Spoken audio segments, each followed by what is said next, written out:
Hello, and welcome to this teleconference hosted by MS Focus, the Multiple Sclerosis Foundation.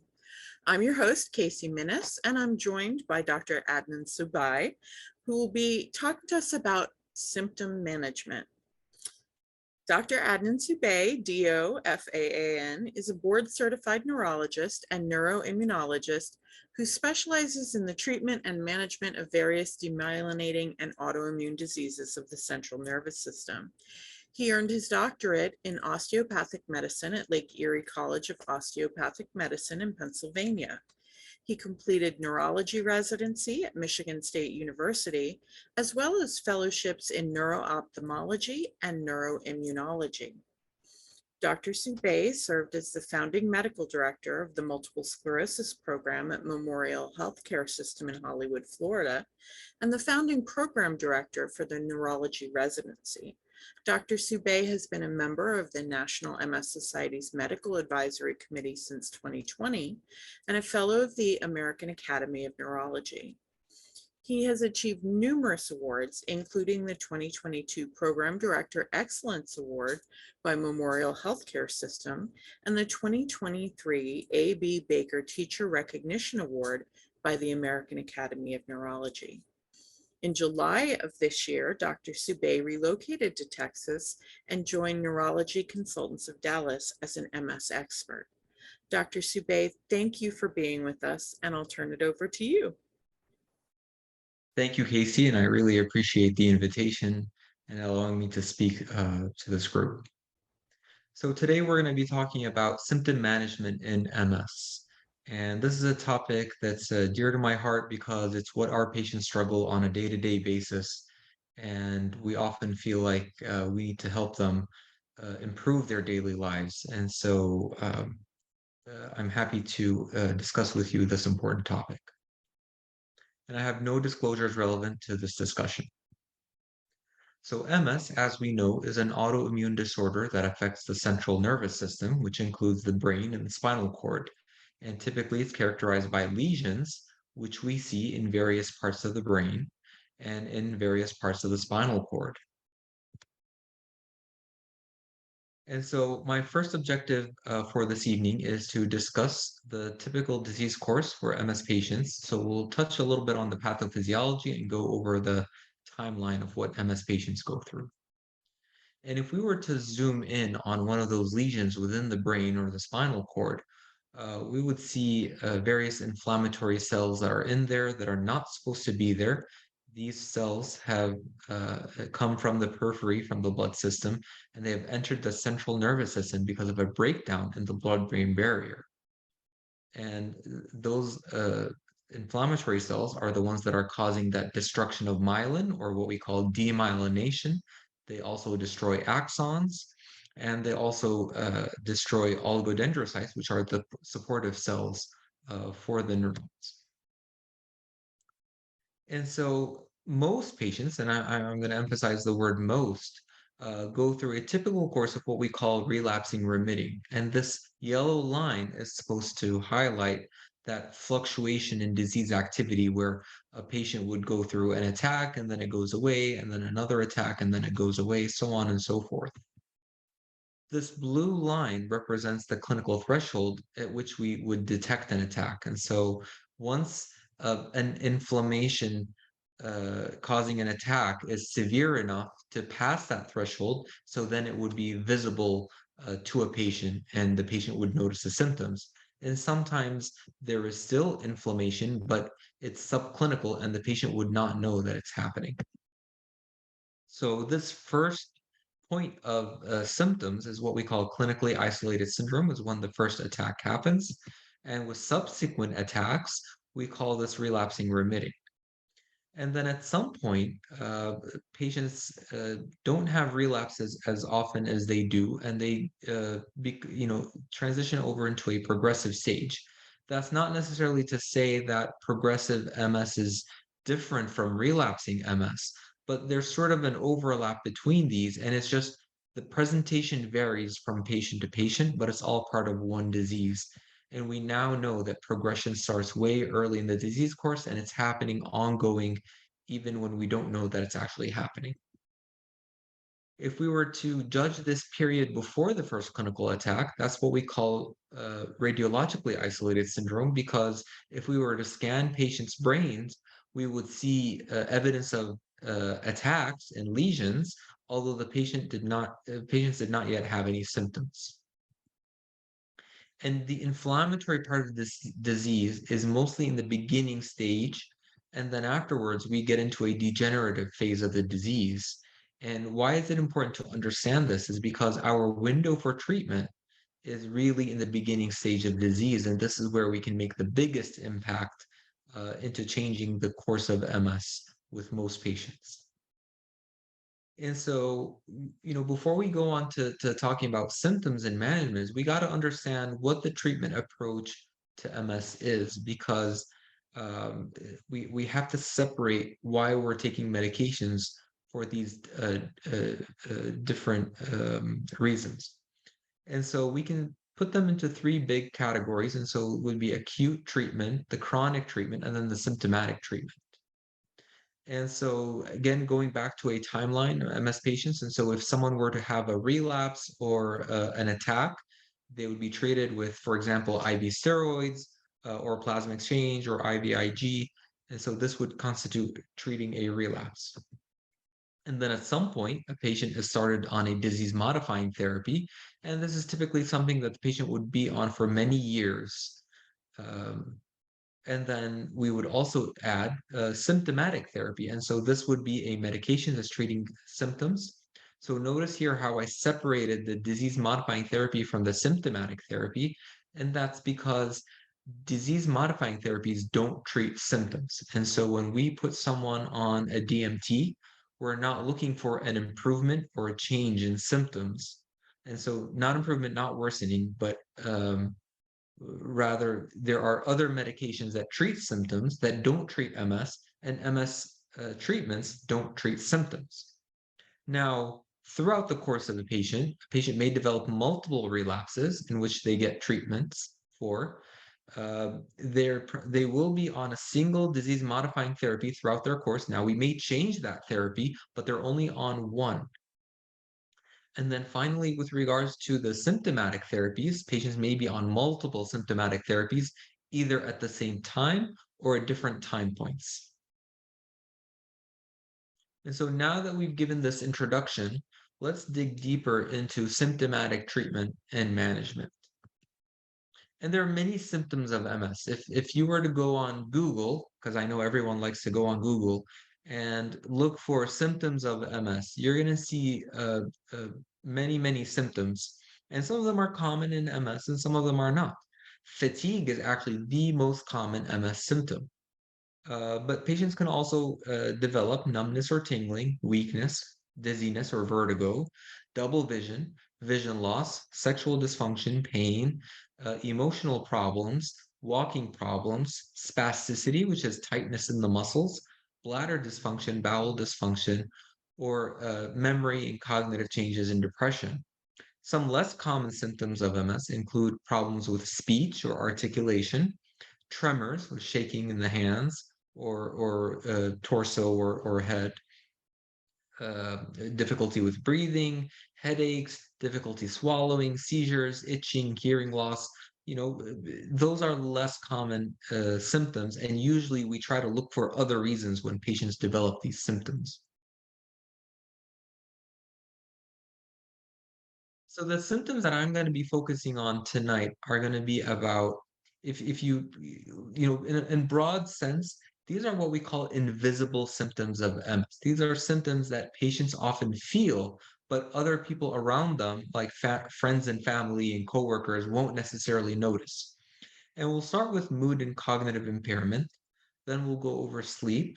We'll go over fatigue. We'll go over pain. We'll go over bladder dysfunction, some weakness and deconditioning, gait impairment, and then spasticity. So let's start with mood and cognitive impairment. Mood problems are common in MS, and up to about half of the MS patients may develop major depressive disorder at some point in their disease course. Suicide is also common, bipolar to a lesser extent, Anxiety is common, and that's anxiety whether it's related to the disease itself, to situation around the disease, or as a separate entity as well. Pseudobulbar affect is that disconnect between what a patient may feel inside and what they show others, or what's apparent on their face. And so this would be, for example, patients who uh, laugh at a moment when the situation is not necessarily funny. And so it appears as if, they're laughing, but inside they may not necessarily be. So there's that disconnect in what the emotion is showing. And then, of course, there's cognitive impairment, and whether that's with memory, processing speed, with visual spatial disorders, and so it's very common in MS patients. So depression, being one of the most common presentations of mood disorders, and so it's multifactorial. And so uh, I'm often asked by patients in terms of, can you show me where the lesion is that's giving me my memory problems or my mood disorder or my depression? And this is one of those situations where it's a little bit difficult for us to localize, and that's because mood and memory are tied together through what we call the limbic system, and that's a network of nuclei and wires and neurons that connect together. And usually it's a cumulative effect from lesions overall, rather than it being a single location that's necessarily causing the symptom. But certainly, lesion development within the limbic system would impact depression and mood. You can develop an autoimmune dysregulation that's also contributing to this. Sometimes endocrine dysfunction, for example, thyroid changes, can impact mood. Also, having disability from weakness, for example, in the arms and legs, and so that can certainly contribute to depression. Cognitive impairment would, when someone is having difficulty with memory or carrying out certain tasks, and so that can certainly impact their mood. There's also this unpredictability of disease progression. And so for patients, knowing that they have MS but not knowing what their future may look like, that can certainly impact their mood. And there are many, many psychosocial stressors surrounding what MS patients go through, whether that's through coping with their own disease, coping with situations regarding their work, their social life, their family. So all of these stressors can certainly impact. And it actually is one of probably the biggest contributors to mood disorders in MS. And obviously, the amount of support system that someone has will certainly contribute to mood and depression. As neurologists, we continuously, and neurologists and healthcare providers, is we should continuously monitor for depression and screen for it. We often use what's called a PHQ-9 questionnaire. It's a series of 9 questions that ask about mood and depression. And a scale like this is easily administered over a couple of minutes. And it would ask you about, the past 2 weeks. Can you tell us about your interest in doing things, how you've been feeling, difficulty with sleep, falling, feeling tired, appetite, and so on and so forth. And so then the scale would kind of indicate if someone has minimal depression, mild, moderate, or severe. There's also a smaller questionnaire that's a 4-question questionnaire. It's the PHQ-4, and that also asks about depression and anxiety. And this is a quick screening tool that also can be helpful. So the mainstay of treatment for depression is going to be individualized cognitive behavioral therapy, because there's a lot that's entailed in mood disorder and in depression. And it's not one of those easy fixes where, I often get asked is, don't you just have a pill for this? And no, unfortunately, we do have a pill, but oftentimes is that pill is not going to be enough. And first line, actually, I would rather have patients meet with a clinical psychologist who's able to make an assessment and tailor a behavioral therapy plan so that way they can go over depression and come up with meaningful ways to cope with depression. And if that is not enough, then we can certainly add medications to help with this. Keeping in mind is that depression is a chemical process within the brain. And so I know that on a social level, there's a stigma against psychiatry and psychology, but depression is real. And especially for patients with multiple sclerosis, depression is certainly there. And whether that's electrically between the connections of the neurons and the nuclei, or chemically between the neurotransmitters that are released within the brain, depression is certainly there, and oftentimes is we need to resort to medications to treat depression. Common medications include SSRIs or SNRIs. Now, sometimes we can use medications sort of for multiple purposes, and so this is a what we call a 2-for-1 deal. And so if someone has a neuropathic pain, nerve pain, and they have anxiety, and so maybe we can treat them with an SNRI class of medications rather than an SSRI. If someone needs some improvement in energy, or they want to avoid the sexual side effects of SSRIs, so then we would consider putting them on bupropion. If someone has sleep impairment, mirtazapine is certainly a medication to try. And for neuropathic pain, sleep disorders, or urinary urgency at night, tricyclic antidepressants are ones to try. And so, to give you examples, uh, we oftentimes, ask patients, tell us about, your pain, what type of pain you have, tell us about your mood disorder, and tell us about your sleep, and then we sort of go through this and try to find a common denominator medication that would help treat these multiple symptoms, because we want to try to limit that what we call a polypharmacy, and so putting someone on numerous medications, because every medication we know that has side effects, and we're trying to minimize the number of medications so we can minimize side effects. Sleep disorders. Sleep disorders are common in MS, and they can be within the context of multiple sclerosis, or patients can also have sleep disorders that are not necessarily related to MS, but they're contributing to insomnia in MS. And so narcolepsy, a disorder that in which patients will feel tired and sleepy in the middle of the day. You can have a rapid eye movement, sleep behavior disorder, or sleep disordered breathing, such as obstructive sleep apnea, which is very common in the US population, or just unknown insomnia.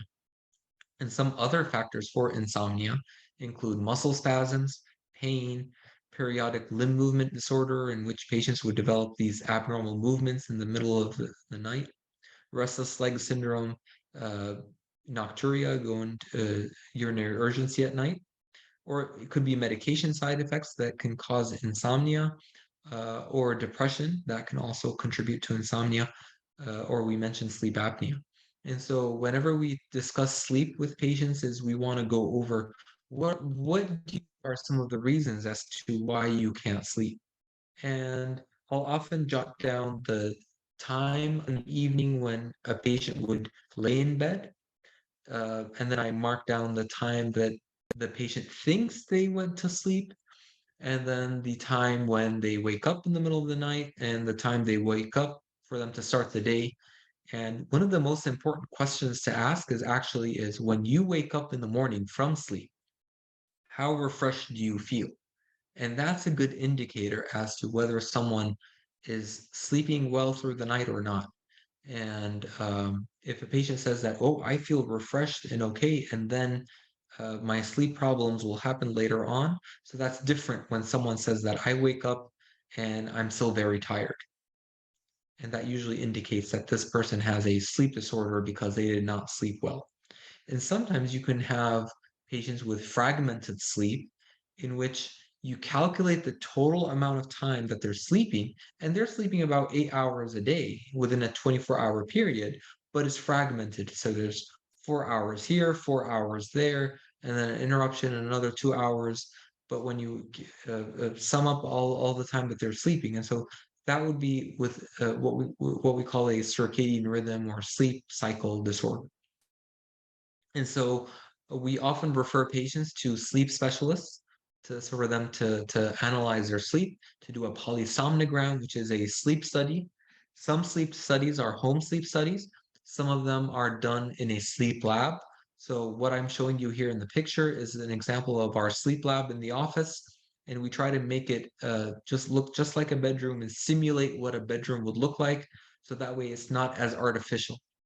And there's still to some extent going to be an artificial piece because patients are going to be connected to lots of wiring, and so I understand that it's still challenging for patients to fall asleep with all the wires and the monitors on them, but we're trying to do the best that we can. And then we'll get this recording that will show us their brain waves. It'll show us their breathing patterns. And if you could see here, for example, there's a period where the breathing pattern slows down and it stops and then it picks back up. So this would be an example of sleep apnea. And so we would do this is what we call the polysomnogram. We do a sleep consult. There's lots of important things about sleep hygiene, and we'll go over that in terms of adopting the best methods to fall asleep. If a patient was found to have a abnormal movement disorder, like a restless leg or periodic limb movement disorder, we would treat that. We certainly would recommend avoiding stimulants. So those are medications that would, for example, patients taking medications for concentration or for fatigue. You don't want to take those later in the afternoon or in the evening when it's closer to the time of sleep. Um, uh, Certain drinks, for example, coffee is a stimulant, so you also want to avoid that in the evening. And then if depression is the underlying cause for sleep disorders, then maybe we need to treat the depression, and that's certainly going to help with sleep. So going over sleep hygiene. And so the most important thing is for us to be consistent. We want to adapt a routine schedule. This is the time I go to bed. This is the time that I wake up. And the more of a routine we have, then the better our sleep will be. And I understand that many of our patients have a difficulty with this because of either their sleep schedule. I have many patients who are nurses, they work night shifts, day shifts, and it can be challenging to change. Or I have patients who are warehouse workers and they also have, or security guards, and they have unusual shifts. So, if we can adopt a routine, then that is fine. The other thing to go over is making the bedroom nice and dark. You want it to be cool, you want it to be relaxing, you want it to be dark and quiet. So try to avoid those bright lights and use this dim yellow ambient lights if needed. And then number one offender, remove electronics. I know it's a habit that we all have, and we often have our phones, our tablets, or our laptops. And this is an absolute no-no because the light from our devices is actually stimulating um, our sleep tracts, and they're actually turning on your brain, telling your brain that it's actually daytime, and that's what's contributing to insomnia also. We want to avoid large meals, avoid caffeine, we mentioned that, and then try to avoid alcohol. So these are the stimulants that we had mentioned. And then if we're able to include exercise, exercise actually helps regulate our sleep. Especially if you can add in some exercise in the evening. So certainly then by the time it's bedtime, then you feel that the energy come down and you're ready to go to bed. And then sometimes, I ask patients about sleep and they tell me about the pattern of how they sleep. And then I ask them, well, are you bothered by that, or is this something that you're used to? And if patients tell me, that, it's fine, I'm not bothered by it, this is just how things are, And that doesn't necessarily mean that we should address it or change it. And so what I tell patients is that if this is you and it's not impacting you, then that is fine. You know, every person is different. But if you come to me and you tell me that I'm having problems with my sleep, then certainly we're going to be going over all of these issues and try to find out where we can, implement some changes.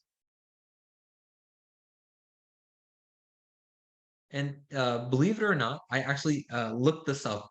And there's a website that will give you 11 boring books to help battle insomnia. So one of the recommendations that I tell patients is go out there and find the most boring book you can ever read. And, put on that dim ambient light and start reading it. And trust me, you will fall asleep sooner than you think. So here's a website for you. You can give it a try. Not that I'm endorsing anything in there. Fatigue. Now, I had previously told you that fatigue is the most common symptom in MS. But why am I mentioning it third down the line? Why didn't I start with fatigue since it's the most common? Well, I'll tell you, because fatigue is very hard to figure out. And that's because fatigue is multifactorial, whether it's related to mood disorder or depression, whether it's related to sleep disorder, insomnia, whether it's a medication side effect that's causing fatigue.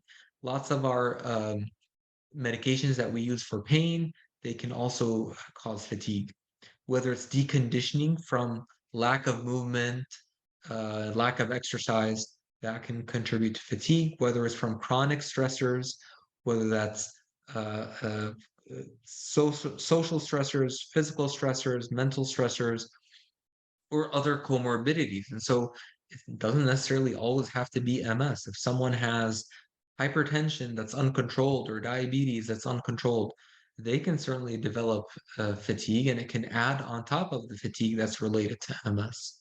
So the first thing is for us to rule out all these other things. And so we need to sit with patients, and every time we hear, okay, I have fatigue, then okay, well, let's go through the list and see what else could be contributing to the fatigue. And if there's nothing else that we can find, then we say, okay, well, you have primary fatigue related to MS, and let's try to address it.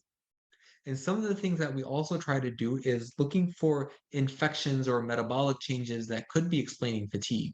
So getting a urine analysis, looking at culture, because UTIs are very common, looking at vitamin D levels, thyroid, I mentioned before, testosterone level, CBC or liver function tests, or vitamin B12. And there's lots more out there that we can test for to look for causes of fatigue.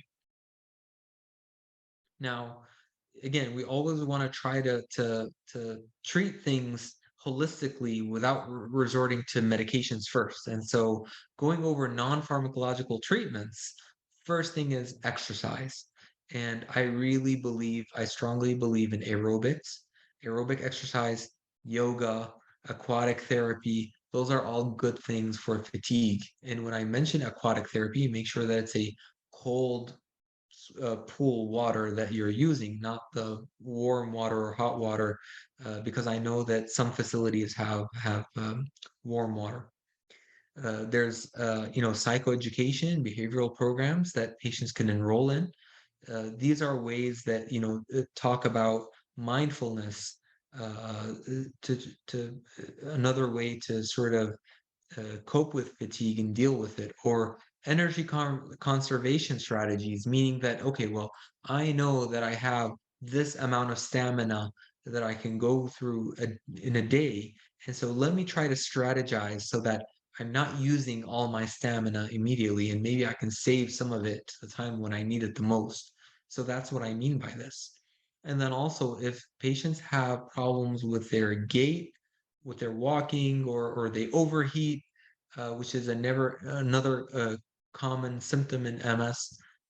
You go out enjoying your day in the summer, and now we have this heat wave, and then you feel that your fatigue worsens and your symptoms get worse and you get weaker. So maybe we need to invest in cooling vests so that we can control and regulate internal body temperature, or drinking lots of cold water. uh, or walking aids. And so if I know that my patient has difficulty going from the parking lot over to the door of the office or to the door of the mall, then maybe if I'm able to give them a walking aid, maybe they'll be able to drag that foot less than they used to, and they'll be able to make it with better energy than to use it all and trying to drag that foot. So then, okay, what about pharmacological treatments for fatigue? Keep in mind is that there is no FDA approved medication for fatigue. A lot of times as we use these medications, but they are used off-label. They are approved by the FDA for other indications, and we've used them because anecdotally, we found that some patients benefit from these medications. Some examples is amantadine, which is an antiviral medication. There's dalfampridine, which some of us know as the walking pill, which helps improve nerve conduction. There's modafinil, which is for excessive daytime sleepiness, or armodafinil, same thing. And then there's stimulants like amphetamine or methylphenidate. And I try to listen to patients, understand what the source of their fatigue is or how they're describing their fatigue. And I try to pick a medication that I think will help their type of fatigue. So it depends on the description that I get in terms of if someone's fatigue is more cognitive and they're having trouble at work, finishing their 8 hours or 6 hours or whatever it is, then I'll probably recommend a stimulant on the condition that they would use it during working days and only. Or if someone is feeling sleepy and tired most of the day, then I might recommend modafinil or armodafinil. If someone has this intolerance to heat and they fatigue easily, then I might give dalfampridine a try. So it depends. Now, interestingly, is we've had a trial in the not too recent in the recent past that has looked at some of these medications for fatigue, and it actually showed that these medications made no difference objectively when they evaluated patients taking them. And so we still try to use these medications in patients, and I'll be honest, I've had some of my patients respond to them. So the results of the trial were certainly surprising to me. Let's go over pain. And so pain in MS can be multifactorial. And so you can have nerve pain, which is what we call neuropathic pain, and whether that's in the feet, in the legs, in the face. If it is in the face, it can be trigeminal neuralgia. This is a picture of the trigeminal nerve that innervates the sense. Trigeminal nerve helps with the sensation in the face, or it could be an occipital neuralgia, which are the nerves in the back of the head. There's glossopharyngeal neuralgia. There's what we call a pseudoradicular pain. And so if you develop a lesion that's close enough to the exit of the nerve within the spinal cord, it can make it look like a pinched nerve, but it's not. It's from MS. Certainly musculoskeletal pain is common in MS.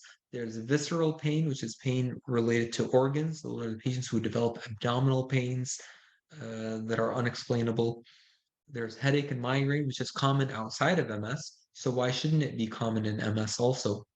There's optic neuritis, pain that is in the eye when patients develop a relapse or inflammation in the eye. And the patients can also develop spasms that can also be painful. So we try to understand and have patients describe the pain so that we can approach it the right way. And, when it comes to neuropathic pain, which is pretty common, everyone I'm sure has tried gabapentin. It's a common medication that's used for neuropathic pain. There's pregabalin, and there's amitriptyline and nortriptyline. Those are tricyclic antidepressants. And sometimes if these don't work on their own, we might do a combination. So some of these medications work synergistically together. So having them in conjunction might help pain a little bit better. and there's duloxetine that we can also try. And then as a very last resort, and I can tell you that it's very unusual for me to prescribe, but it would be opioids for pain. Now, there are some medications that we can sort of try and be creative with. So this medication, so capsaicin is actually a natural substance that's found in red peppers, and it actually treats pain. And so this medication came out, and it's a capsaicin patch, but it's a concentrated prescription dose.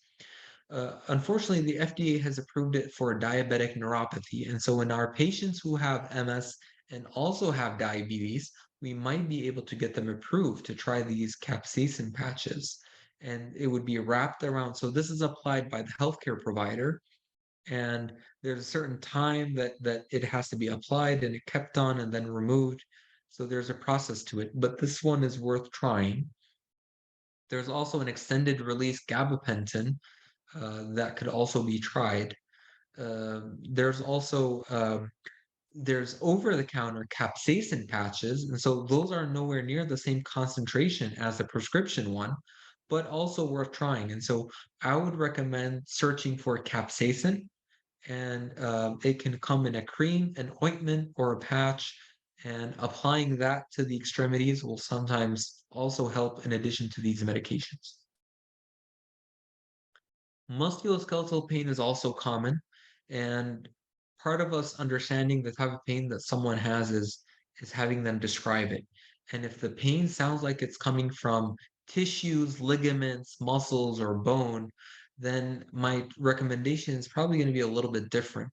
So we often resort to physical therapy, which tends to help. If not, then maybe some anti-inflammatory medications, ibuprofen, naproxen, there's meloxicam, or acetaminophen, even though it's not an anti-inflammatory. And then, other ways is, steroid injections, opioids, again, last resort, or tricyclic antidepressants sometimes help. And this is what a steroid injection would look like if, let's just say, someone requires an epidural. Bladder dysfunction. So when it comes to bladder dysfunction in MS, it can be from an overactive bladder that's releasing urine too frequently, or an underactive bladder that's causing urinary retention. So it's very difficult for urine to be released. And get this, most of the time it's a combination of the two. And that's what most patients will experience. And if it's not the combination, then it probably is going to be an overactive bladder more so than an underactive. And if you look at the bladder muscles, you have the detrusor muscle, which is up here on top. That's the muscle that's going to be squeezing urine out of the bladder. And then you have your sphincter muscle down here, which controls the outflow of urine. And so the with the wiring and the way the nerves connect to these muscles, and so an overactive bladder would be from overcontraction of this detrusor muscle. It's just overworking.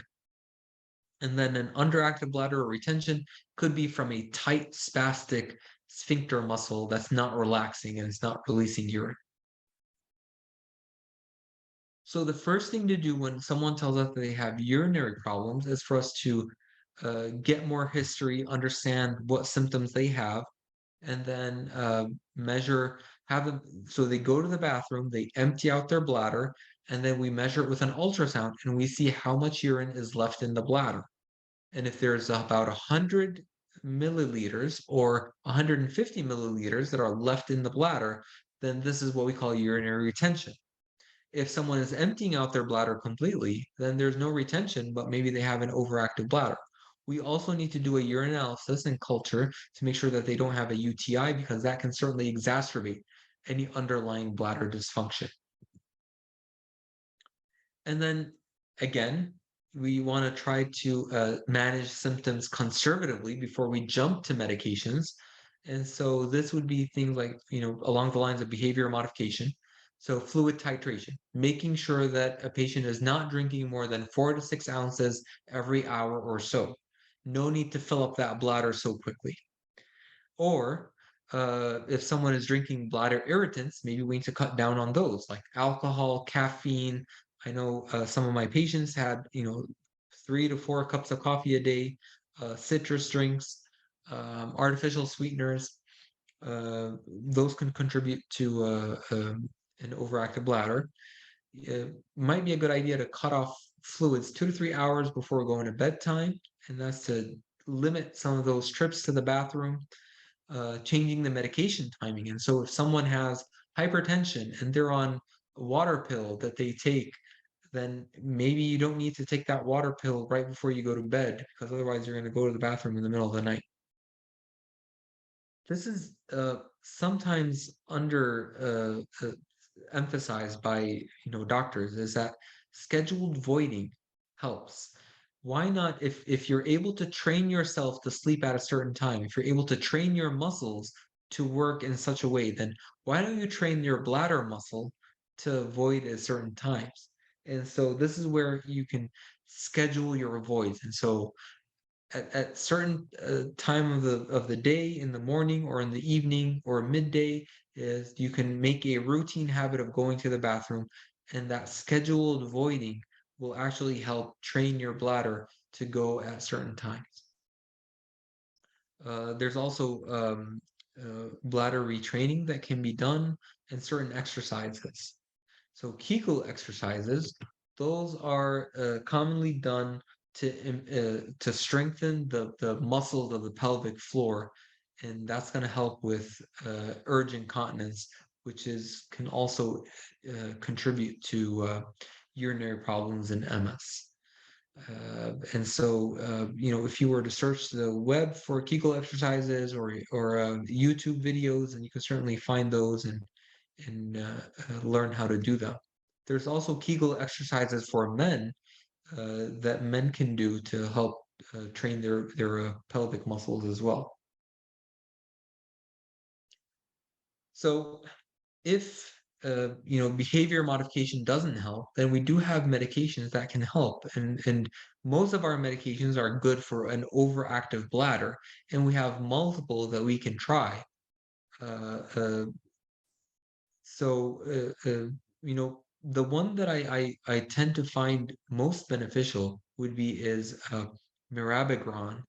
The problem with this one is that it tends to be expensive, and a lot of payers don't want to pay for this.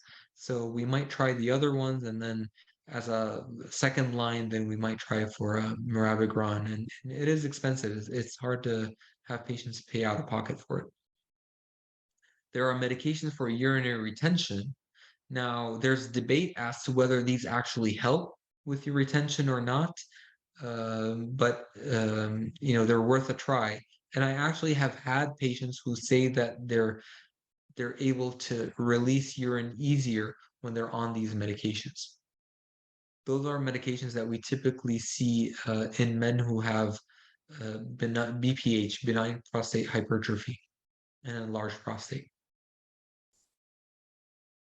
So what about other treatments for an overactive bladder? We mentioned that sometimes the detrusor muscle, which squeezes the urine out, is overactive, and so we might want to inject the bladder with both botulinum toxin, and that will help with that overactive bladder.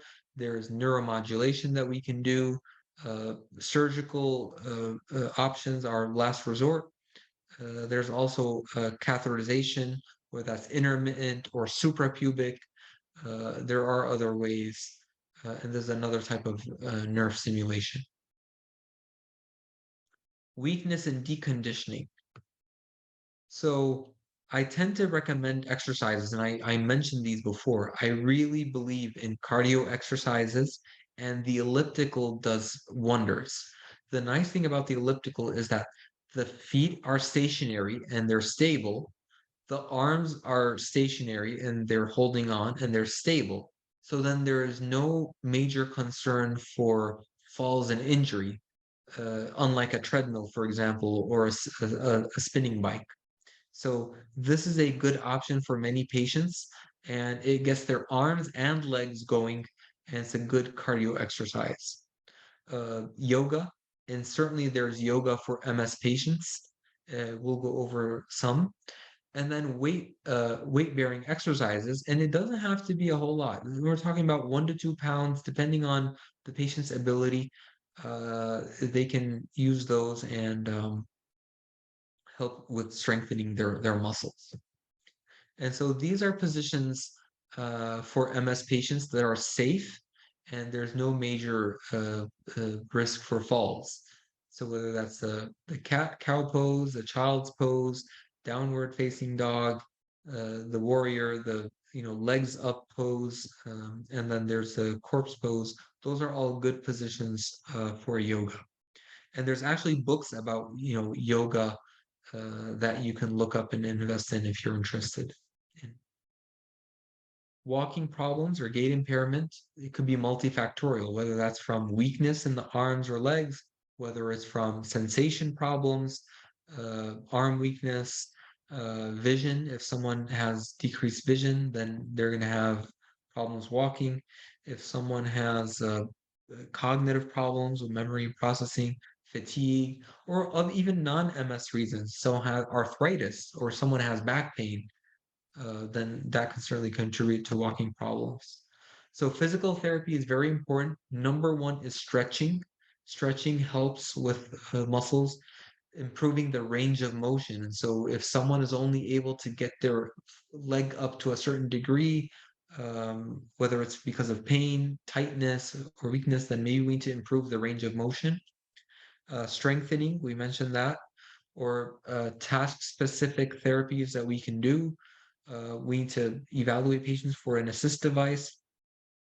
A lot of rehab places will use this, what we call a body weight support system that takes away the weight. And so this patient is suspended with this, but then they're still able to work on their gait with a treadmill. And we evaluate their assist devices, whether it's a cane, walker, a rolling walker, an ankle foot orthotic, a knee orthotic, or a neurostimulator. We need to evaluate patients for assist devices and prescribe those. And this is what a neurostimulator looks like.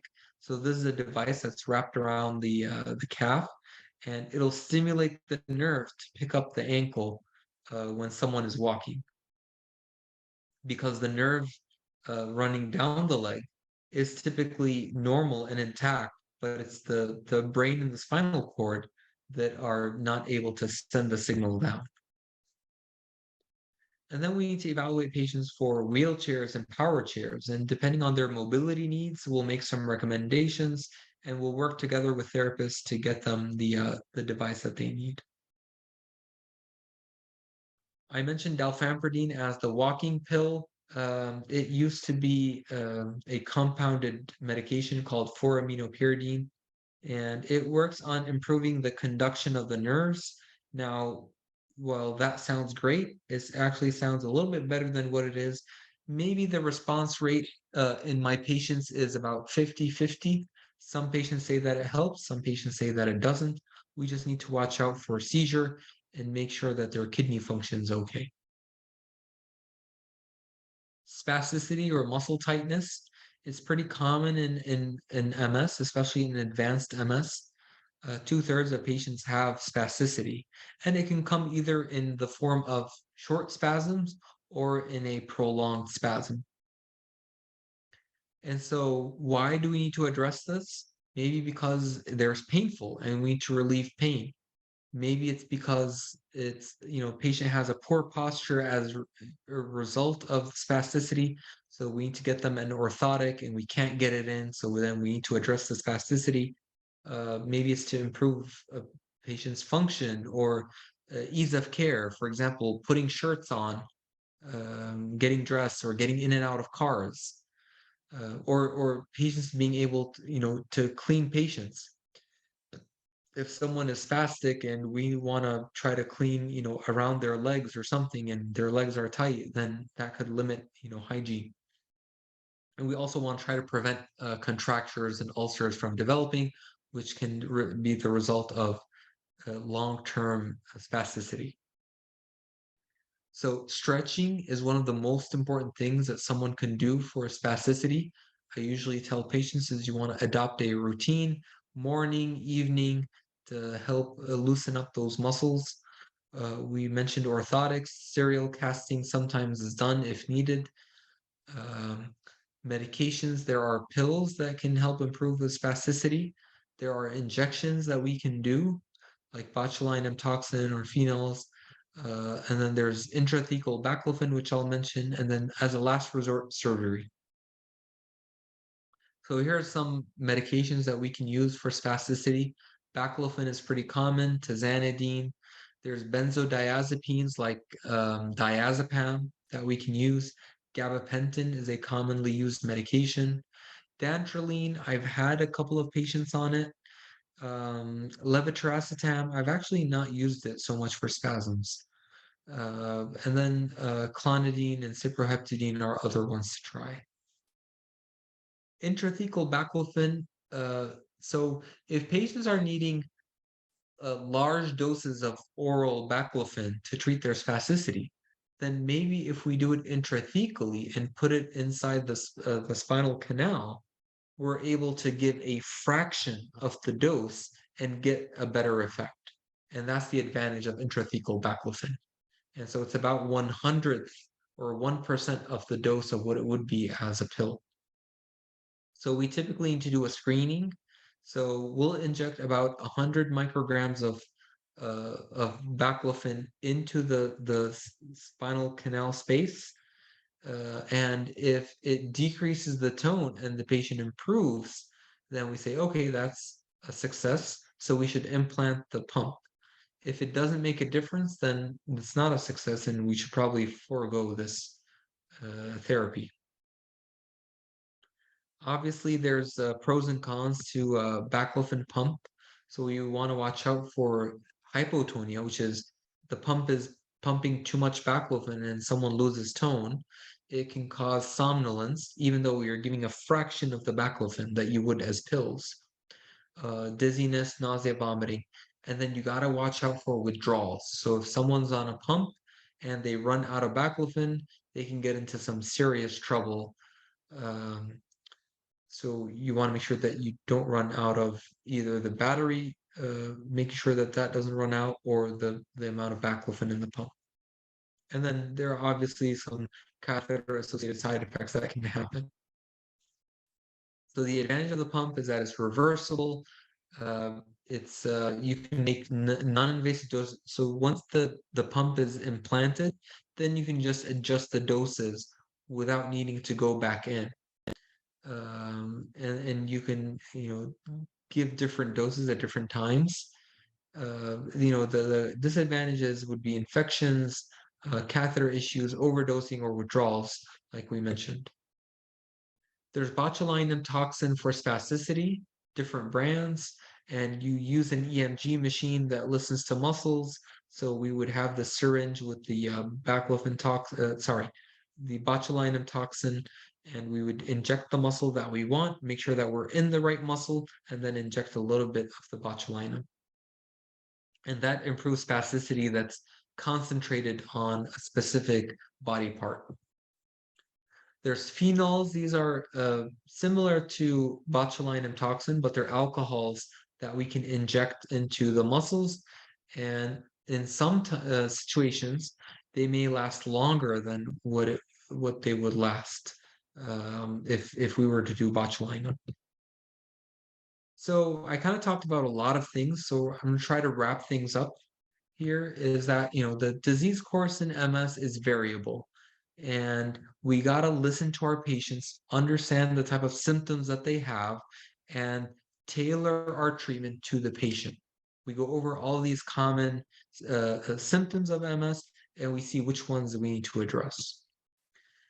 And we mentioned how treatment in MS is multifaceted, and sometimes we treat the relapses, sometimes we treat the disease itself. But remember is that those aren't necessarily treating the symptoms, and we need to focus on symptomatic treatment as well. And we mentioned the various symptoms that patients develop, fatigue being the most common and difficult to sort out. Physical exercise is very important. almost every single slide that I mentioned had something about physical therapy and exercise. And that is it. This is our new location here in Dallas where I practice. It's a multidisciplinary team, and with our goal of providing comprehensive care to patients. I'll take questions. Thank you so much, Dr. Subei. That was jam-packed with information. I'd like to encourage our listeners to use the Q&A feature in the app that allows you the opportunity to ask your questions and even ask them anonymously if you so choose.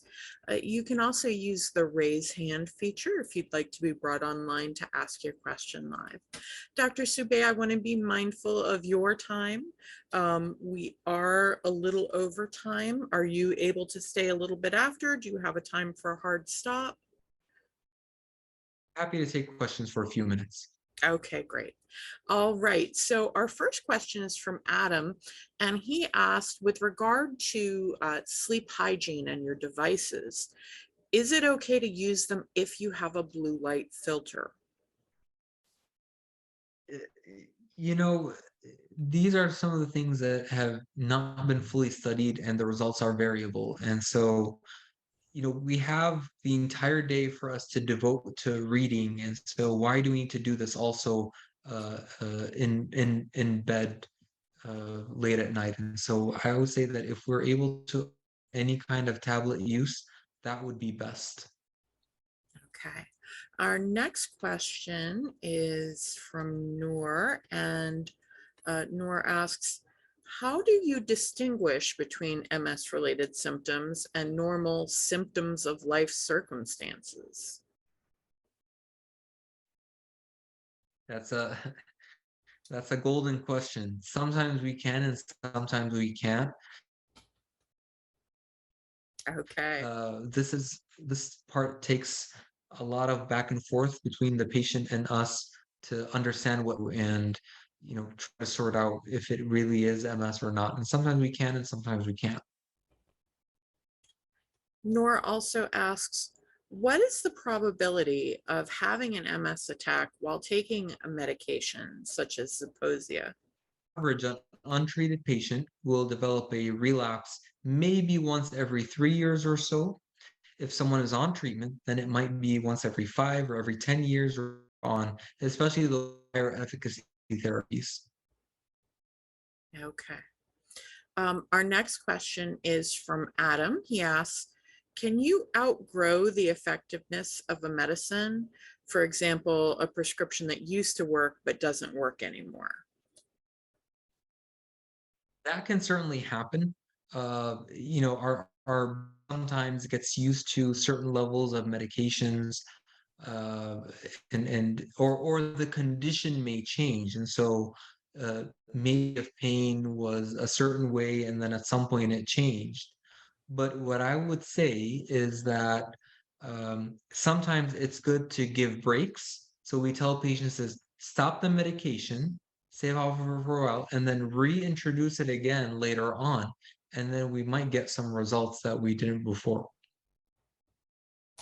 Okay, I want to give our listeners a final chance to get your questions in. We'll take just a couple of more here.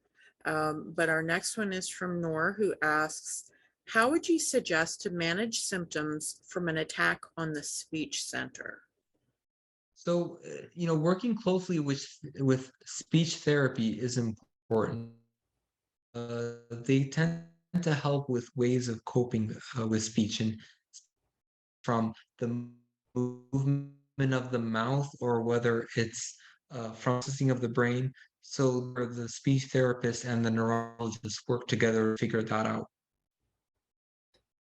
Okay, we started to lose you again, Dr. Subei, so I'm gonna say that we will end here for this evening. Some housekeeping notes for our listeners. If you missed any part of this teleconference, it is available on the Foundation's Facebook page and will later be added to our YouTube channel. You can follow us on Facebook, Twitter, Instagram, for times and access information, or you can subscribe to our YouTube channel to be notified when any new videos are posted. Our next teleconference will be next Monday, August 21st, when Dr. Tirsham Gyeng discusses improving quality of life in MS. You can visit the msfocus.org website and go to our events page to register. Our sincere thanks to all of you for your participation today, and especially to Dr. Adnan Subei. Thank you so much for the time you put into this comprehensive presentation about symptom management. We learned so much and we really appreciate you. Thank you so much for having me.